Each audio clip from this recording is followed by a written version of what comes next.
시청자 여러분 안녕하십니까? 복지TV 뉴스입니다. 올해부터 저소득층 자녀의 대학교 국가 장학금 규모가 늘어납니다. 또한 신입생 추가 합격에 따른 등록금 마련 불편이 해소되는데요. 교육부는 이런 내용을 담은 2015년 국가 장학금 지원 방안을 확정해 발표했습니다. 박정인 기자입니다. 국가 장학금 지원 금액이 저소득층을 중심으로 확대됩니다. 교육부는 기초생활수급자와 소득 1, 2분위에 속한 저소득층 자녀의 대학교 국가 장학금 규모가 1인당 최대 480만 원까지 늘어난다고 밝혔습니다.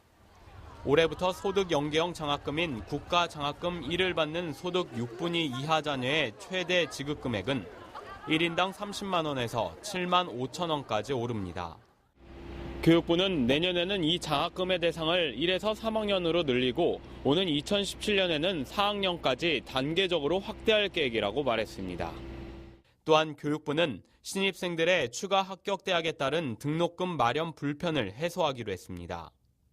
이에 따라 앞으로는 신입생이 추가 합격한 대학에 대해서 장학재단을 통해 바로 신규 등록금 대출을 신청하면 장학재단은 추가 합격한 대학에 등록금을 우선 지급하게 되고 이후 재단은 기등록대학에서 등록금을 회수하게 됩니다. 한편 올해 학자금 대출은 오는 3월 25일까지며 금리는 현행과 같이 2.9%를 유지합니다. 복지TV 뉴스 박정인입니다. 앞으로 입양기관이 예비 양부모에 대한 조사를 부실하게 하거나 국내 입양 우선 추진 원칙을 어길 때는 경고 없이 바로 업무정지 처분을 내릴 수 있게 됩니다. 보건복지부는 입양기관이 의무를 위반할 경우 행정처분 기준을 강화하는 내용의 입양특례법 시행규칙 개정안을 공포하고 시행한다고 밝혔습니다. 이에 따라 입양기관은 예비 양친과 양자조사의 진실성, 국내 입양 우선 추진, 입양 후 1년간 사후관리, 원가정 보호 노력 등 핵심 의무사항을 위반하면 경고 없이 바로 업무정지를 받게 됩니다. 청소년들이 노동자라는 단어에 거부감을 갖고 있는 것으로 나타났습니다. 광주교육정책연구소가 중고등학생 2,700여 명을 대상으로 노동인권과 관련한 조사를 실시한 가운데 88%가 노동자라는 말보다 근로자라는 말에 거부감이 덜하다고 응답했습니다. 연구소는 이에 대해 청소년들이 노동에 대한 정확한 개념을 갖지 못한 상황에서 노동자에 대한 왜곡된 이미지까지 더해져 이런 반응이 나온 것으로 분석된다고 밝혔습니다. 또 아르바이트 시 부당 대우를 당했을 경우 어떻게 하는가에 대한 질문에 그만둔다는 답변이 절반 가까이를 차지했다며 청소년들이 올바른 노동 의식을 가질 수 있도록 학교 정규과정에서 노동 인권 교육이 적극적으로 이루어져야 한다고 말했습니다. 전국의 네로라 하는 바리스타들을 한자리에서 만나볼 수 있는 전국 장애인 바리스타 대회가 부산에서 열립니다.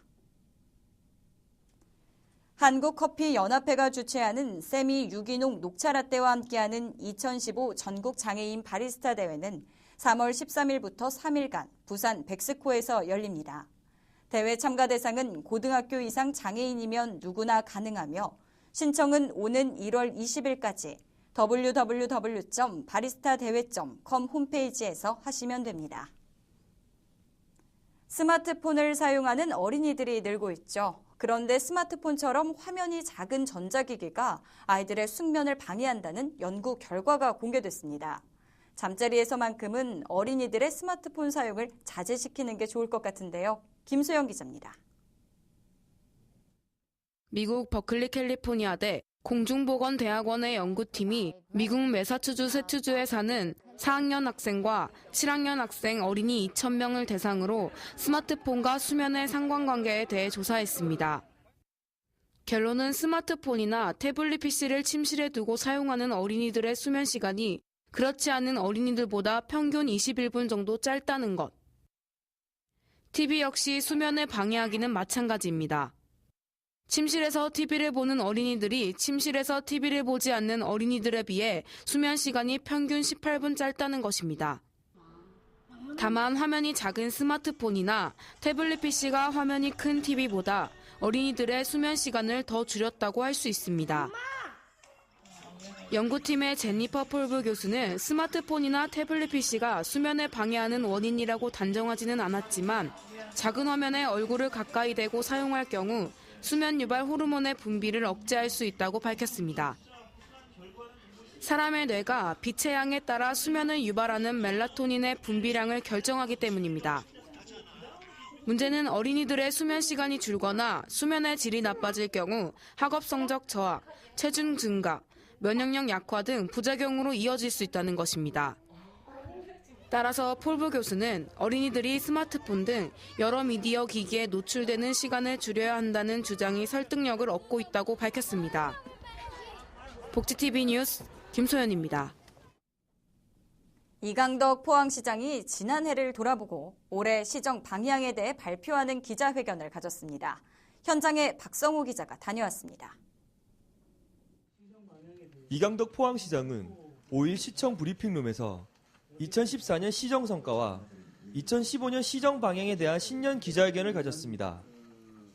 이 시장은 미래를 보는 해안을 가지고 모든 일에 사전에 대비하는 자세로 변화와 발전을 거듭하자는 뜻의 경기 일신을 시정 신년화두로 소개하고 민선 6기 주요 성과와 시정 방향에 대해 설명했습니다.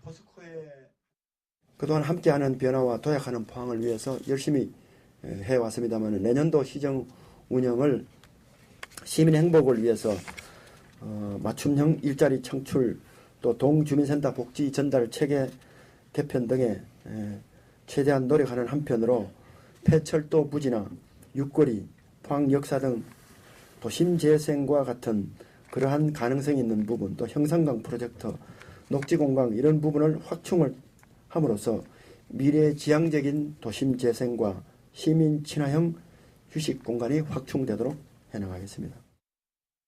이 시장은 민선 6기 출범 이후 영일만 관광단지 조성과 중국 메탈 실리콘 공장 등 9개사에 1조 516억 원의 투자 유치 성과를 거두었다며 2020년까지 포항형 강소기업 100개 육성을 통한 수출 1조 달성, 일자리 1만 개를 창출하겠다고 밝혔습니다.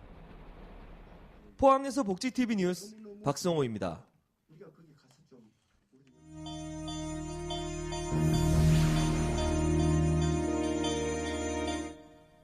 이어서 간추린 뉴스를 전해드립니다. 제주도 내 장애인 단체들이 제주도 의회와 제주도정에 힘겨루기로 2015년도 장애인 복지 예산이 반토막이 났다며 이를 규탄하는 기자회견을 가졌습니다. 이들은 장애인 단체 운영비를 비롯한 장애인 복지 증진을 위한 사업 운영비가 일제히 줄고 전액 삭감됐다고 말했습니다. 이들 단체는 기득권 싸움에 열을 올린 도의회와 협상력에 문제를 보인 원도정에게 상당히 실망스럽다며 장애인 단체에 대한 직접적인 예산 편성을 위해 장애인 단체와 협의체를 구성할 것을 촉구했습니다. 보건복지부가 장애 아동과 발달장애인 지원 통합센터를 위탁해 운영하기 위해 사업 수행 기관을 공모합니다. 신청 자격은 공공기관의 운영에 관한 법률 제4조에 따른 공공기관으로 오는 1월 9일까지 보건복지부 장애인 서비스팀으로 방문 또는 우편 접수하시면 됩니다. 국민생활체육 수원시 배드민턴 연합회가 제6회 장애인 청소년 배드민턴 교실을 개강했습니다. 겨울방학을 맞아 열린 이번 특강은 이번 달 말까지 주 3회 하루 1시간씩 배드민턴 수업이 진행됩니다.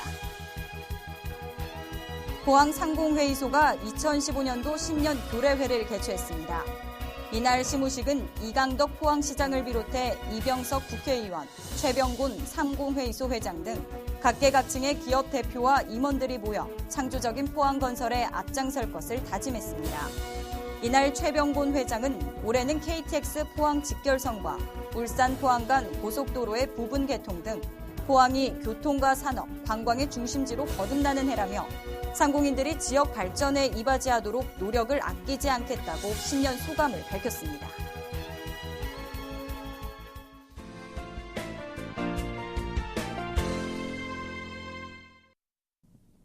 휠체어 농구가 국내 장애인 스포츠 종목 중 처음으로 리그제를 도입한다고 하여 화제가 되고 있습니다. 최근 휠체어 농구 리그 운영을 주관할 한국 휠체어 농구 연맹 발기인 총회가 개최되어 내년부터 5개 실업팀으로 원년 리그를 구성하고 초과팀 창단을 통해 총 6개 팀으로 첫 시즌을 치른다는 계획입니다. 시즌은 11월부터 3월 사이에 약 3개월간 매주 주말 팀별 2경기씩 치르고 올스타전, 휠체어 농구 체험 등 다양한 프로그램 운영으로 휠체어 농구 발전과 저변 확대를 준비하고 있다고 합니다. 1988년 서울장애인 올림픽을 기점으로 우리나라에 소개된 휠체어 농구는 장애인 스포츠 중 가장 역동적이고 화려한 종목으로 빠르게 자리매김하여 왔습니다. 하지만 국내에서 열리는 휠체어 농구 대회는 대회 수가 많이 부족해서 선수들과 관계자들의 아쉬움이 많았습니다.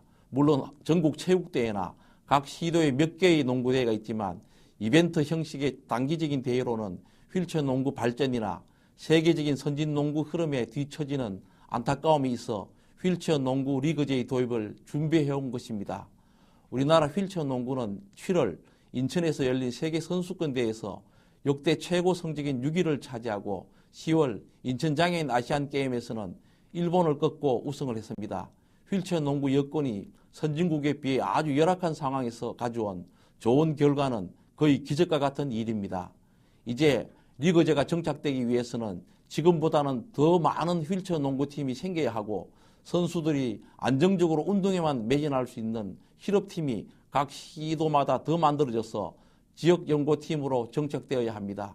새로운 팀의 창단은 우수한 선수를 발굴하고 저변이 확대되어 휠체어 농구 발전에 큰 기여를 할 것입니다. 이제 휠체어 농구뿐 아니라 탁구, 좌식 배구, 보추아 등 다른 종목에서도 리그제가 도입되어서 우리나라 장애인 스포츠가 더 발전하는 모습을 기대합니다. 이야기가 있는 시간, 오늘의 영상 함께 보시죠. 지난해 기부 캠페인으로 화제를 모았던 아이스버킷 챌린지가 이번엔 라이스버킷 챌린지입니다.